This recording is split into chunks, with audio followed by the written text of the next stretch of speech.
విజయవాడ నుంచి వచ్చినటువంటి సహోదరి సాక్ష్యం చెప్తా ఉంది. తన తమ్ముడు పేరు ఆనందరావు అట. అయితే కొన్ని రోజుల క్రితం వాళ్ళ అమ్మ నాన్న ఇద్దరు కూడా అనారోగ్య పరిస్థితుల వల్ల చనిపోయారట. ఇంచుమించు 40 సంవత్సరాల దగ్గర వయసు ఆ సహోదరుడికి ఉంటుంది. ఎప్పుడైతే వాళ్ళ తల్లిదండ్రి చనిపోయారో ఆ రోజు నుంచి మానసికంగా ఇబ్బంది అయిపోయి, ఒంటి మీద వస్త్రం కూడా ఉందో లేదో తెలియనటువంటి పరిస్థితుల్లో బాగా మెంటల్ డిప్రెషన్లోకి వెళ్ళిపోయి విజయవాడలో రోడ్ల మీద తిరుగుతూ ఉన్నారట.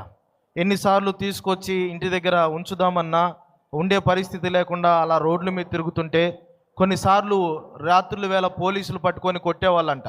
ఆ పరిస్థితి అంతా చూసి సహోదరి చాలా ఏడ్చి, ప్రభువా ఏంటి నా తల్లిదండ్రి చనిపోయారు, నా తమ్ముడు చూస్తే పిచ్చోడ్లాగా అయిపోయాడు, నువ్వే కార్యం చేయాలయా అని గత ఆదివారం దేవుని సన్నిధికి వచ్చి ప్రార్థన చేసుకొని ఇంటికి వెళ్ళేసరికి దేవుడు ఆశ్చర్యకార్యం చేసి ఒంటి మీద వస్త్రం కూడా తెలియనటువంటి పరిస్థితిలో నా మానసిక రోగిని దేవుడు జ్ఞానం వచ్చేటట్లుగా తెలియజేసి ఇంటికి వచ్చి, అక్క నేను కూడా నువ్వు నమ్ముకున్న దేవుణ్ణి నమ్ముకుంటాను, నేను కూడా మందిరానికి వస్తానని చెప్పేటట్లుగా జ్ఞానం వచ్చేటట్లుగా దేవుడు కార్యం చేశాడట. అద్భుతం చేసిన దేవుడికి మహిమ కలుగును గాక.